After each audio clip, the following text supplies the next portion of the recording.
Kita teruskan tadi ya. Jadi yang mandi wajib itu ada, yang menyebabkan itu ada 5. 1 keluar air mani, yang kedua jima, yang ketiga haid, yang keempat nifas, yang keenam wiladah. Wal wiladatulan wiladah itu melahirkan. Maksudnya melahirkan itu dari kandungannya itu keluar, baik masih berumur 1 bulan, 2 bulan, 3 bulan, dan seterusnya. Ingat begini,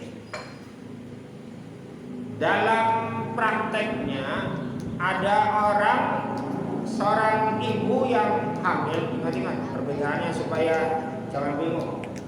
Ada orang ketika hamil, setelah itu melahirkan, setelah melahirkan itu langsung beberapa menit kemudian bersambung dengan nifas. Ada yang setelah melahirkan beres semua keluar, tidak keluar nifasnya, ya. Ini bagaimana hukumnya? Ini kalau ada orang yang setelah melahirkan,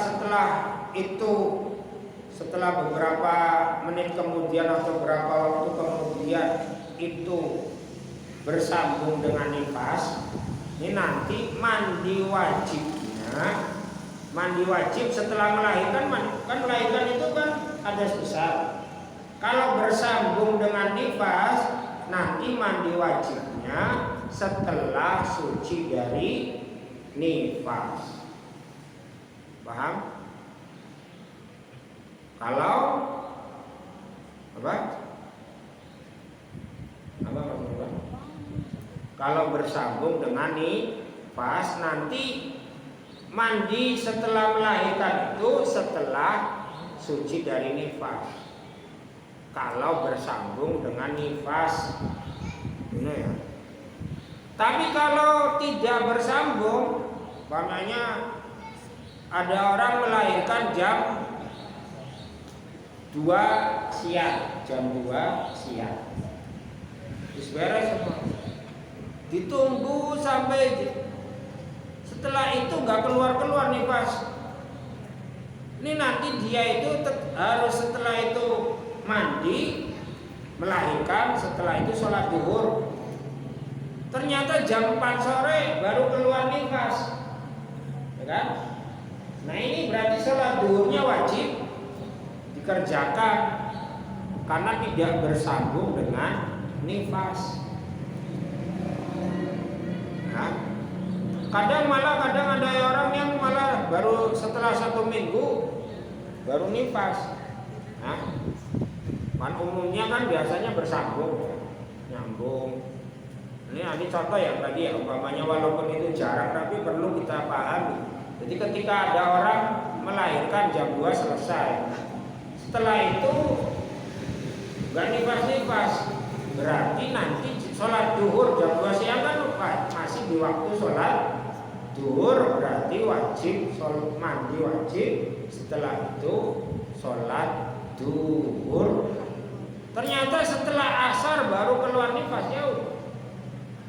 Nah, berarti nanti ini berarti kalau berpisah antara nifas dan melahirkan, ini nanti wajib mandi wajib, hadas wiladah melahirkan. Kalau memang masih di waktu sholat ya wajib sholat. Nah, kalau beberapa jam kemudian nifas, berarti sholatnya berhenti karena nifas itu tidak wajib sholat. Tapi kalau dia bersambung jam 2 lahir, setelah itu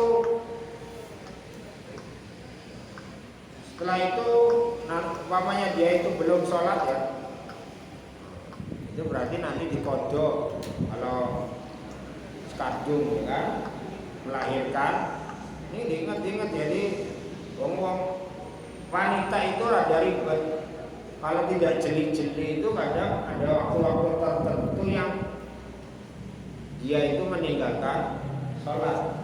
Jadi ketika ada wanita mulai jam 11 itu pembukaan 1, 2, ya kan? Ini kan belum melahirkan, pembukaan itu belum melahirkan ya. Ternyata melahirkannya jam 2. Dalam proses pembukaannya kan harus di karu-karuan ya kan, di bidan atau di dokter. Ini dia itu ternyata jam 2 melahirkan, nanti dia itu berarti wajib mengqadha salat zuhur karena belum sholat zuhur.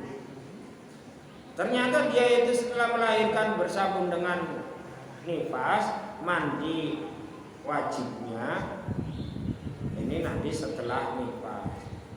Terus niatnya bagaimana? Niatnya ya pokoknya ada besar aja. Cara praktek nanti dipraktekkan ya. Jadi tidak usah menyebutkan satu mandinya 2 kali, nggak usah, cukup 1 kali. Kalau bersambung dengan nifas, paham ya?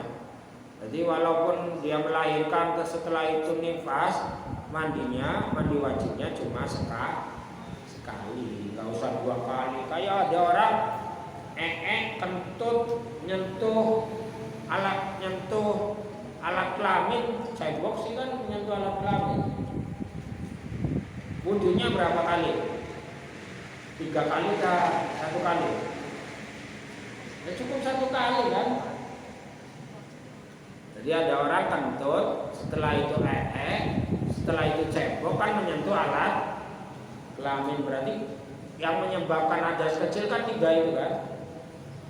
Kentut, mengeluarkan alat kelamin, ya. Mengeluarkan dari alat kelamin, terus menyentuh alat, tetap mandi wajib.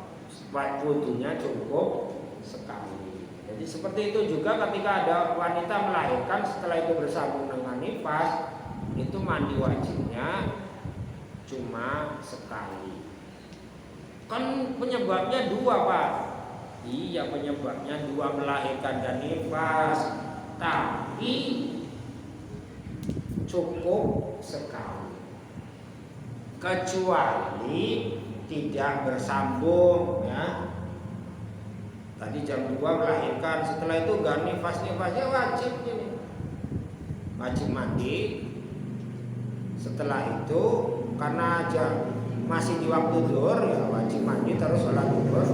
Ternyata jam 3:30 nifas. Ya sudah, nanti ketika suci yaitu mensucikan hadas besarnya yang berupa nifas.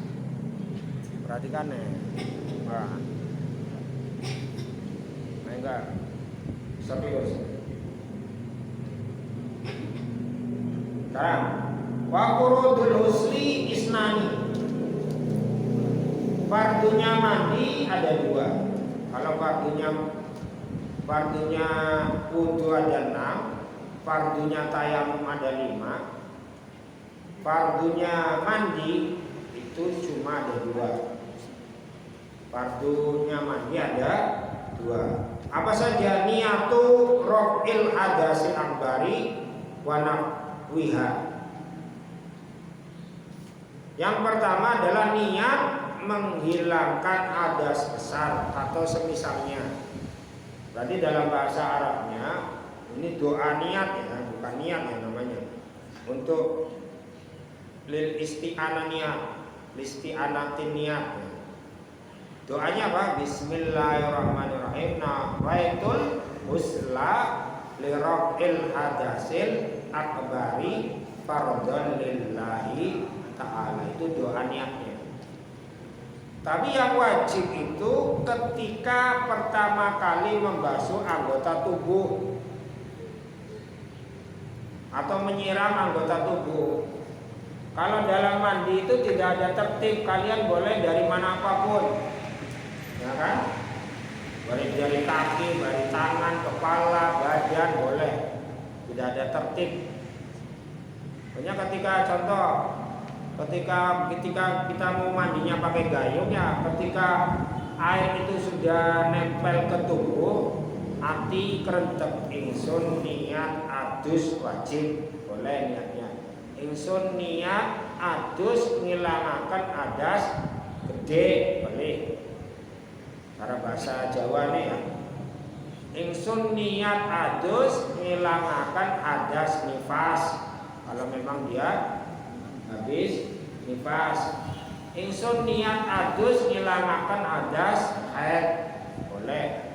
Ingsun niat ngilangaken adas junub. Junub itu, Pak. Nah, junub itu ada dua. Istilah junub itu ada dua. Junub itu apa? Setelah mengeluarkan air mani atau jima.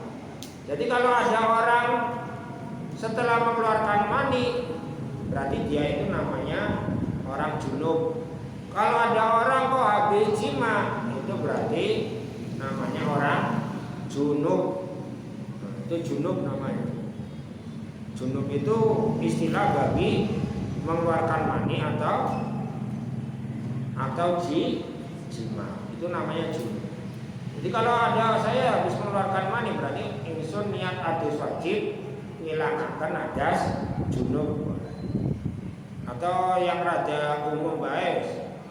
Yang umum saja ingsun niat adus wajib ngilangaken adas gede. Sebenarnya cukup ingsun niat adus wajib cukup.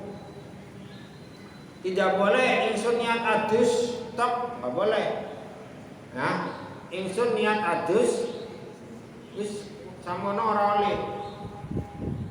Karena yang namanya mandi itu ada dua hukumnya untuk yang bentuknya ibadah ya. Ada mandi wajib, ada mandi sunnah. Nah, kan harus ditentukan adus wajib. Paham ya? Ketika air itu nempel ke tubuh, arti kerentek ingsun niat adus wajib. Atau umpamanya pengen ditambah ingsun niat adus wajib ngilangaken adas gede. Kita harus bisa ini, terutama wanita. Nah, terutama wanita karena tiap bulan paling sedikitnya lah ya. Ini kudu tahu. Yang kedua sekarang wa ta'mimu jami'il badani basyaron wa sya'ron wa in kasufa. Perhatikan. Yang kedua, meratakan air ke seluruh tubuh yang terlihat dari luar, seluruh tubuh yang terlihat dari luar, yang disebut anggota dohir, baik kulit ataupun rambut, walaupun rambutnya tebal. Ini penting. Jadi yang kedua itu meratakan air dari seluruh tubuh sampai ujung kuku lah, kaki lah, rambut, semuanya yang keluar dari itu. Berarti umpamanya mata ini kelopak matanya saja yang wajib, tapi kalau lensa mata itu, kornea mata itu tidak wajib. Nah, umpamanya telinga yang wajib itu yang terlihat dari luar, sudah harus dalam-dalamnya. Ya. Mulut ini kan kadang kebuka ya Pak. Ini yang wajib itu lambe, ke dalamnya tenggorokan, lidah, gigi. Walaupun boneng, ambil lihat, nanti boneng boleh. Untune ora bisa mingkem aton, Mbak.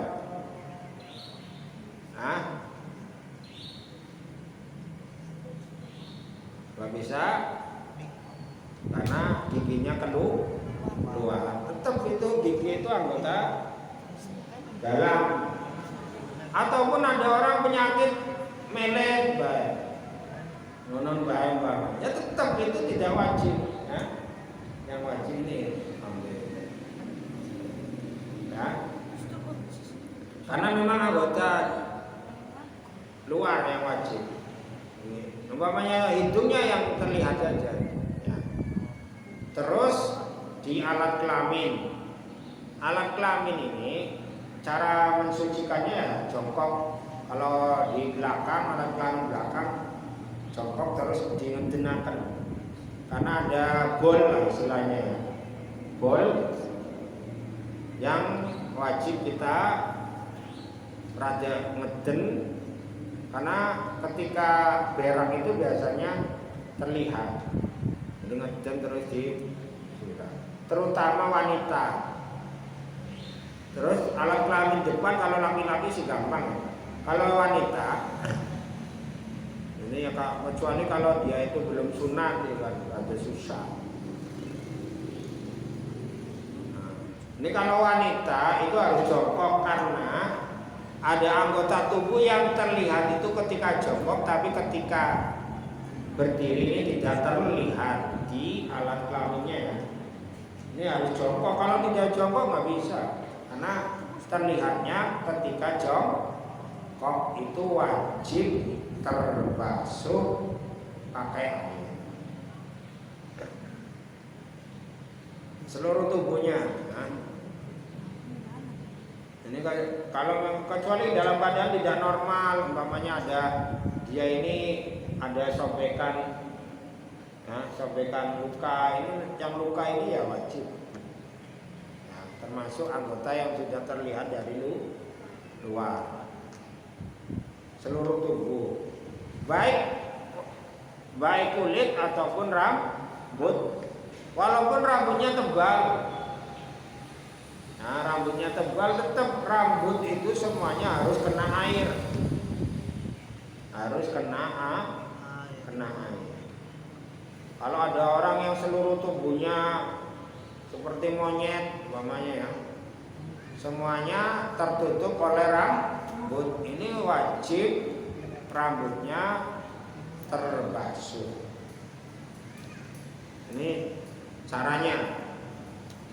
Terus begini, perlu diperhatikan lagi ketika ada orang yang punya hadas besar, terus ketika punya hadas besar, dia itu dalam proses atau dalam waktu dia itu belum mandi, terus ada anggota tubuh yang terpisah atau anggota tubuh yang rontok dari tubuhnya. Ini ketika waktu mandi itu tidak wajib dibasuh dengan air. Ingat paham maksudnya? Contoh begini, ada orang berhubungan suami istri malamnya, setelah itu tidur, ada kemungkinan bagi terutama yang perempuan rambutnya itu rontok, ya kan? Ini rontokan yang rambut itu tidak wajib. Paginya kalau dia mau mandi wajib, yang rontok itu dibasuh, disiram. Tidak wajib. Yang wajib itu yang masih nempel di tubuh, ingat ya. Begitu juga kalau dia lagi haid, antara dia haid, kan dia belum suci, lagi haid, ada rambut yang rontok, ada apa, ya, atau dia itu gunting kuku, nggak usah Bu. Cara istilahnya tidak wajib potongan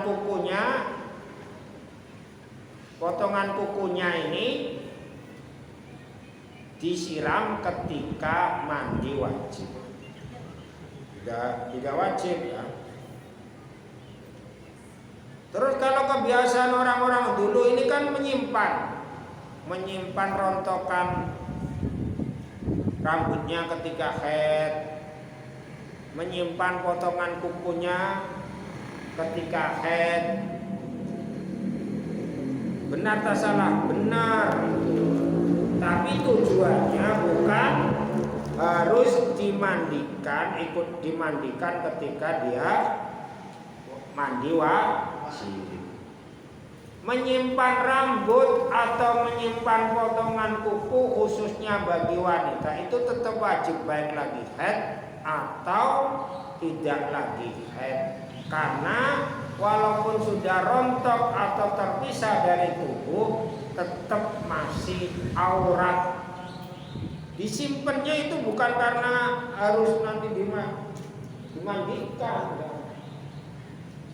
tapi disimpan, setelah itu dikubur atau diapain, ya kan? Ya paling baiknya dikubur lah, ya. Dikubur itu karena apa? Kalau dia itu rambutnya berkeliaran, kalau ada orang melihat itu, dalam beberapa keterangan itu masih aurat, berarti dia masih membuka auratnya, membuka aurat. Makanya disimpan itu bukan untuk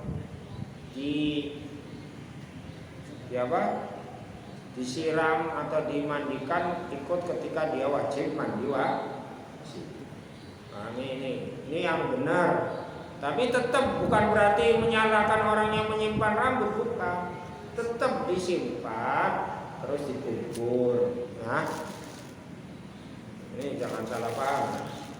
Jadi karena dulu itu juga saya pernah, ya kan, melihat, bertanya ke mbak-mbak dulu. Itu ketika ada rambut rontok diambil terus disimpan. Mbak, ini ngapa sih pun rambutnya dikumpulkan? Itu saya lagi haid. Sebenarnya mengumpulkan rambut itu lagi haid atau tidak haid tetap wajib, karena itu masih aurat walaupun sudah terpisah dari tubuh. Makanya yang repot ini karena ada orang yang potong rambut di salon-salon itu wanita itu, ya masih aurat. Kalau laki-laki kan rambutnya bukan aurat, jadi masalah. Raja-raja longgar lah kalau laki-laki, tapi kalau perempuan itu rada perlu diperhatikan, dijaga. Jadi yang tadi ya, beberapa masalah ketika mandi wajib. Terus kemarin seperti dulu, sebenarnya permasalahan umum. Jadi kalau dia lagi mandi, kalau mau mandi itu setelah niat selesai dianjurkan setelah selesai kena basuh air semua seluruh tubuhnya, ya, alat kelaminnya, belakang, depan, kuku-kuku dan rambutnya sudah kena air semua, baru kita mau sabunan, sampoan, mangga, ya. Karena jangan tadi baru satu gebyuran sudah sampoan, sudah sabunan. Khawatirnya ini airnya itu yang asalnya yang kita alirkan ke tubuh ini bercampur dengan sampo atau sabun yang menyebabkan air itu hilang mensucikannya. Kalau bercampur dengan sabun, ini juga sama juga ketika kita yang ahli-ahli memandikan mayit itu, perhatikan, kan? Kalau kita juga memandikan mayit, kalau mau memandikan mayit itu ya semuanya sudah kena air semua, ya, kira-kira sudah suci semua, ya kan, baru dicampur dengan air sabun dan baru biur-biur disabuni, disamponi. Khawatirnya air yang kesiram kedua ini bercampur dengan sampo atau sabun yang air yang ini tidak mensucikan. Sama juga yang masih hidup atau yang sudah mati. Ini cara terbaik. Tapi kalau memang saya sih bilasnya terus-terusan sampai sabunnya atau samponya sudah hilang, ya apa-apa. Tapi kan repot, ya kan? Sampai bilas-bilas kira-kira. Tapi cara terbaik itu tadi sudah kira-kira yang pertama ya membersihkan najis ya. Kalau memang baik yang masih hidup ataupun masih sudah mati, kan? Alat kelaminnya yang kira-kira ada kotorannya disucikan, kan? Digosok-gosok itu bagian-bagian alat kelamin yang kemungkinan ada najis, baik yang hidup ataupun sudah meninggal. Ini kan alat kelamin, ini kan caranya kan membersihkan alat-alat kotoran itu kan, alat kelamin. Nah, setelah itu basuh dengan air yang suci mensucikan tanpa campuran apapun. Nah, tidak bercampur dengan minyak wangi, kapur barus atau sabun, khusus air murni lah bahasanya kan. Air yang suci mensucikan dialirkan semua sampai rata. Kalau sudah baru dicampur dengan air. Ini kan berarti sudah suci ini mayat atau tubuh kita yang masih hidup. Setelah itu dicampur dengan sabun. Kalau mau disamponi.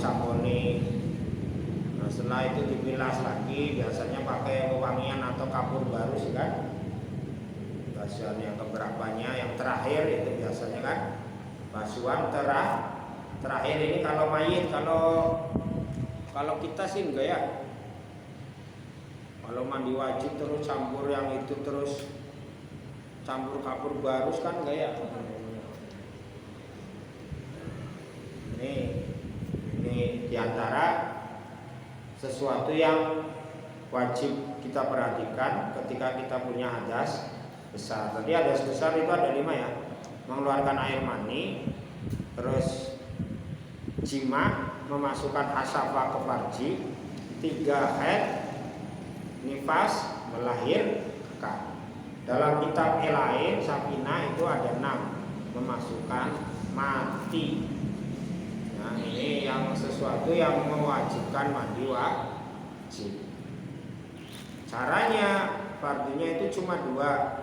Kalau dalam pembahasan dalam kitab, ingat dalam kitab Sulamut Taufik, ingat ya, di awal itu sudah diterangkan kitab Sulamut Taufik itu cuma menerangkan yang wajib saja.